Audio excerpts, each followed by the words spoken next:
Ay mangmahalang ang topic ngayon na tinatanong ni Mix Rotairo. Ang tanong niya ay, Madam, bakit hindi ka nabubuntis? Ano ang gamit mo? So yan natin pag-usapan for today's video. Interesado ka bang malaman kung bakit hindi ako nabubuntis?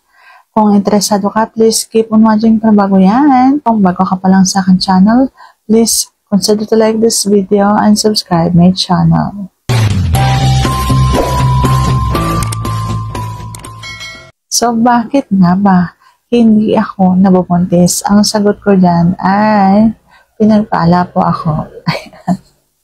Ang sagot ko ay nabuntis na po ako. Opo, ilang beses na po ako nabuntis at yung una ko ay namatay at yung pangalawa ko ay kasama ko po. Siya po ay 13 taong gulang na at mas matangkad pa sa akin. Opo. So, nabubuntis po talaga ako. Alam ko may plano ang nasa taas kung bakit hindi ako taon-taon nabubuntis o hindi palaging nabubuntis. Kung bakit isa lang ang binigay niya sa akin kasi alam niya na magkakaroon ako ng ganitong suliranin. Naiintindihan ko kung bakit isa lang ang binigay niya sa akin. Opo, hindi naman po ako yung naghahangad man ng sobra-sobra sa kayang ibigay sa akin ng nasa taas. Kung ano lamang po ang kaya niya ibigay, yun po ang tinatanggap ko. At maswerte na nga po ako kasi meron po akong isa na anak na lalaki na alam kong kakampi ko sa lahat ng oras. Yun po. So, kung nagtataka kayo bakit kahit na sobrang ill ko ay hindi ako nabubuntis at lagi kong ipinapaputok sa loob, hindi pa rin ako nabubuntis. Nabubuntis po ako. Yun nga lang ay hindi ako kasing pinagpala ng ibang babae na sabihin na lang natin na malakdangan mo ay nabubuntis. Ayun. So, ako po ay minsanan lamang mabuntis.